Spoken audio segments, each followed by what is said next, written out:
உலகெங்கும் வாழ்ந்து கொண்டிருக்கும் அனைத்து தந்தையர்களுக்கும் இனிய தந்தையர் தின நல்வாழ்த்துக்கள். ஒட்டுமொத்த தந்தையர்களும் ஆரோக்கியமாக வாழணும்னு சொல்லி கடவுள்கிட்ட வேண்டிக் கொள்கிறேன். தந்தை, அதாவது அப்பா அப்படின்னு சொல்லி பார்க்கும்போது பிறக்கிற ஒவ்வொரு குழந்தைக்கும் ஒரு பாதுகாவலர் அப்படின்னா அது அப்பாவையே சாரும். என்னை கேட்டால் அது பெண் குழந்தையாக இருக்கலாம், ஆண் குழந்தையாக இருக்கலாம். குழந்தைய முழுக்க முழுக்க அன்பு, பாசம், அக்கறை இதையும் தாண்டி பாதுகாப்பு அப்படிங்கிறதுனா அது அப்பான்னு சொல்லியே சொல்லலாம். அந்த வகையில் இன்றைக்கி பார்த்திங்கன்னா இன்றைக்கி அப்பாவால் பல குழந்தைகள் வாழ்ந்துட்டுருக்காங்க. சில குழந்தைகள் கஷ்டப்படுறாங்க, துன்பப்படுறாங்க, இறந்து போகிறாங்க. இப்படிங்கிற சோகமான விஷயங்கள் நடந்துக்கிட்டு தான் இருக்குது. ஏன்னா இன்றைக்கி இந்த உலகம் வந்து ஆச்சரியமாக இருக்கும், அதிசயமாக இருக்கும், கொடுமையாக கொஞ்சம் பேர்த்துக்கு சந்தோஷம், கொஞ்சம் பேர்த்துக்கு வேதனைனா, நிறைய பேர்த்துக்கு அப்பா கூட இருக்கிறது இல்லை, அப்பா தங்களோட பிரிஞ்சிருப்பாங்க, இறந்து போயிருப்பாங்க. இப்படிங்கிற விஷயம் நிறைய சொல்லிட்டு போகலாம். அந்த வகையில் பார்த்திங்கன்னா இப்போ ஒரு கிழமைக்கு மாதிரி ஆந்திரா மாகாணத்தில் ஒரு குழந்தை ஒன்று காணாமல் போயிது. கிட்டத்தட்ட 2 வயசு குழந்தை. ஆச்சரியமாக இருக்கும் இந்த கதையை கேட்டாவே. ஒரு 2 வயசு குழந்தை இவ்வளோ தூரத்துக்கு இப்படி செய்யுமா அப்படின்னு கூட நம்ம யோசிக்கலாம்.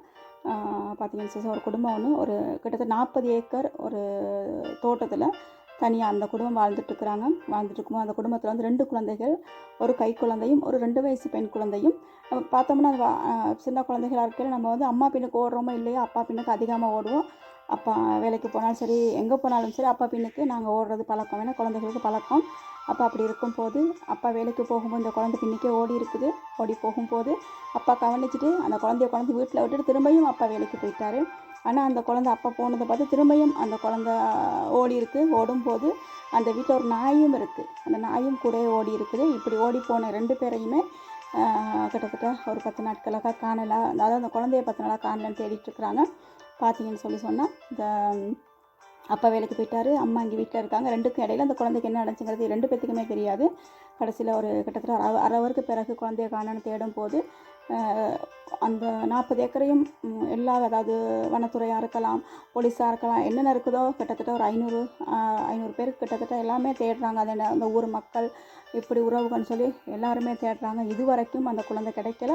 அந்த குழந்தை தேடுறதுக்கு ஒரு குழந்தை காணாமல் போனதுக்கும் இவ்வளோ பேர் தேடுறாங்க, இவ்வளோ முயற்சி பண்ணுறாங்க. கிட்டத்தட்ட கேமராவோட செட் பண்ணி கேமரா தேடி பார்க்குறாங்க. அந்த நாயை கூட அந்த தோட்டம் முழுக்க சுற்றி ஓட வச்சு பார்க்குறாங்க. இது வரைக்கும் அந்த குழந்தை இருக்கா இல்லையா அப்படிங்கிறது தெரியலை. ஒரு ஆச்சரியமாக ஒரு வேதனையான விஷயமா இருக்குது. குடும்பமான வரைக்கும் குழந்தைகளுக்கு பாதுகாப்பு அப்படின்னா அது பெற்றோர், அது முக்கியமாக அப்பா அப்படிங்கிற குழந்தைகளுக்கு இந்த மாதிரி யதார்த்தமாக நடக்கிற விஷயங்களையும் குழந்தைகளுக்கு தவறுகள் பிள்ளைகள் நடந்து போயிடுது.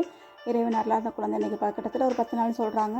அப்போ எப்படி இருக்கும்போது குழந்தை என்ன நிலைமையில் எப்படி இருக்குன்னு இந்த இறைவன் ஒருவனுக்கு தான் தெரியும். கூடுமான வரைக்கும் எங்களோட குழந்தைகளை பாதுகாத்து கொள்ளணும். எனவே இந்த தந்தையர் தினத்தில் இப்படியாப்பட்ட ஒரு சோகமான விஷயத்தை பார்க்கும் போதும் வேதனையாக இருக்குது. எல்லாருக்குமே இறைவன் துணையாக இருக்கணும். முக்கியமாக குழந்தைகளை பாதுகாக்க வேண்டிய மிக பொறுப்பும் கடமையும் தந்தைக்கு இருக்குது.